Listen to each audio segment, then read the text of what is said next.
Baby, I'm playing on you tonight. Hunt you down, eat you alive. Just like. Hello, I'm Dr.Kaz, and I'm a genetics counselor. A couple came to me recently. Their names were Susan and Mark.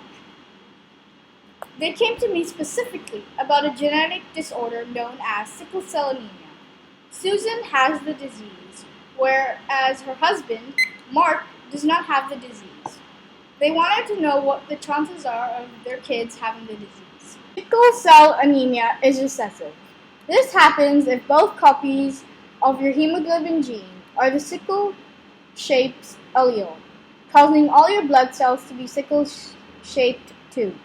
There is one allele but three different dominants.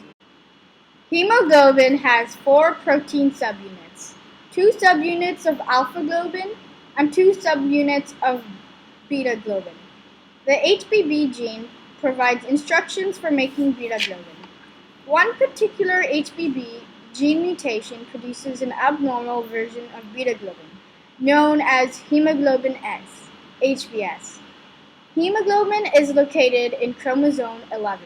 In sickle cell anemia, which is a common form of sickle cell disease, hemoglobin S replaces both beta globin subunits in hemoglobin. Some abnormal versions of beta globin can distort red blood cells into a sickle shape. Red blood cells contain hemoglobin, a protein that carries oxygen into the blood. Normal red blood cells live for 120 days, and the body is constantly producing new red blood cells.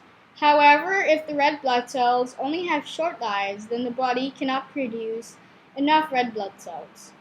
Damaged sickle blood cells clump and stick together to the walls of blood vessels, which blocks blood flow.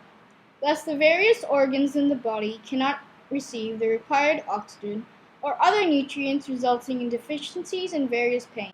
This is a checklist of phenotypes to see if your child has this condition: stunted growth, slow growth and delays in puberty, paler than normal skin, jaundice, a yellowish color in the skin or whites of the eyes, hand-foot syndrome, swollen hands and feet are the first sign of sickle cell anemia in babies, and they get fatigue often. Also, they have muscular weaknesses, chest pain, angina, and heart attacks, and they have palpitations and rapid heart rate. This pedigree shows how the disease gets passed on. This Punnett square shows the probability of the kids getting the disease. In the case of this couple, since Susan has the disease and Mark does not have the disease and he is homozygous dominant, the probability of their children having the disease is 0%.